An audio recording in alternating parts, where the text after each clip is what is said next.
Trump says U.S. locked and loaded for potential response to Saudi oil attack. Washington, U.S. President Donald Trump said on Sunday, September 15, that the United States was locked and loaded for a potential response to the attack on Saudi Arabia's oil facilities, after a senior official in his administration said Iran was to blame.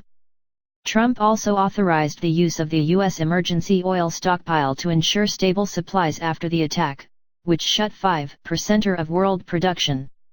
There is reason to believe that we know the culprit, are locked and loaded depending on verification, but are waiting to hear from the kingdom as to who they believe was the cause of this attack, and under what terms we would proceed. Trump said on Twitter. Earlier in the day, a senior U.S. official told reporters that evidence from the attack, which hit the world's biggest oil processing facility, indicated Iran was behind it, instead of the Yemeni Houthi group that had claimed responsibility. U.S. Secretary of State Mike Pompeo also said there was no evidence the attack came from Yemen, where a Saudi-led coalition has been battling the Houthis for over 4 years in a conflict widely seen as a proxy war between Saudi Arabia and Shiite Muslim rival Iran. Amid all the calls for de-escalation, Iran has now launched an unprecedented attack on the world's energy supply, he said.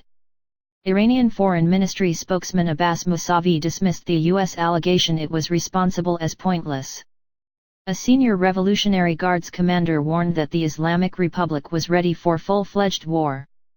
All American bases and their aircraft carriers in a distance of up to 2,000 kilometers around Iran are within the range of our missiles, the semi-official Tasnim news agency quoted Commander Amirali Hajizadeh as saying. Tensions between Washington and Tehran were already running high because of a long-running dispute between the two nations over Iran's nuclear program that led the United States to impose sweeping sanctions. Oil prices surged more than 15% at the open on Sunday on worries over global supply and soaring tensions in the Middle East. State oil giant Saudi Aramco said the attack on Saturday had cut output by 5.7 million barrels per day. The U.S. official, who asked not to be named, said on Sunday there were 19 points of impact in the attack on Saudi facilities and that evidence showed the launch area was west-northwest of the targets, not south from Yemen. The official added that Saudi officials indicated they had seen signs that cruise missiles were used in the attack, which is inconsistent with the Iran-aligned Houthi group's claim that it conducted the attack with 10 drones. There's no doubt that Iran is responsible for this. No matter how you slice it, there's no escaping it. There's no other candidate, the official told reporters. Riyadh has accused Iran of being behind previous attacks on oil pumping stations and the Sheba oil field, charges that Tehran denies, but has not blamed anyone for Saturday's strike. Riyadh also says Tehran arms the Houthis, a charge both deny. Richard Nephew, a program director at Columbia University's Center on Global Energy Policy, said that if Iran was responsible for the attack, it may be as retribution for U.S. sanctions. They are making decisions about whether and how to respond to what they see as a massive attack on their interests from the U.S. via sanctions by attacking U.S. interests in turn, and those of U.S. partners they believe are responsible for U.S. policy, he said.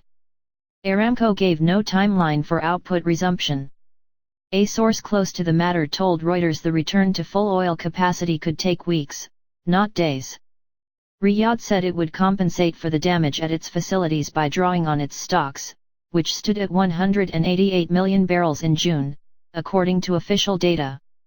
Trump said that based on the attack on Saudi Arabia, which may have an impact on oil prices, I have authorized the release of oil from the Strategic Petroleum Reserve, if needed, in a to-be-determined amount sufficient to keep the markets well supplied. The Saudi bourse closed down 1.1% on Sunday, with banking and petrochemical shares taking the biggest hit. Saudi petrochemical firms announced a significant reduction in feedstock supplies. Abqaiq is the nerve center of the Saudi energy system. Even if exports resume in the next 24 to 48 hours, the image of invulnerability has been altered, Helena Croft, global head of commodity strategy at RBC Capital Markets, told Reuters. Calls for restraint.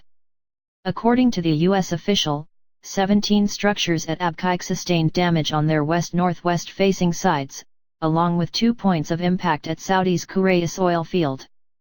Consultancy Rapidan Energy Group said images of the Abqaiq facility after the attack showed that about 5 of its stabilization towers appeared to have been destroyed, and would take months to rebuild, something that could curtail output for a prolonged period. However, Saudi Aramco keeps some redundancy in the system to maintain production during maintenance, Rapidan added, meaning operations could return to pre-attack levels sooner. Some Iraqi media outlets said the attack came from there. Baghdad denied that on Sunday and vowed to punish anyone using Iraq, where Iran-backed paramilitary groups wield increasing power, as a launchpad for attacks. Kuwait, which borders Iraq, said it was investigating the sighting of a drone over its territory and coordinating with Saudi Arabia and other countries. UN Secretary-General Antonio Guterres condemned Saturday's attacks and called on all parties to exercise restraint and prevent any escalation. The European Union warned that the strikes posed a real threat to regional security, and several nations urged restraint. The attack came after Trump said a meeting with Iranian President Hassan Rouhani was possible at the UN General Assembly in New York this month. Tehran ruled out talks until sanctions are lifted. But Trump appeared on Sunday to play down the chances he might be willing to meet with Iranian officials, saying reports he would do so without conditions were not accurate. As recently as last Tuesday, Pompeo said that Trump is prepared to meet with no preconditions. Saudi de facto ruler Crown Prince Mohammed bin Salman told Trump that Riyadh was ready to deal with terrorist aggression. A Saudi-led coalition has responded to past Houthi attacks with airstrikes on the group's military sites in Yemen. The conflict has been in military stalemate for years.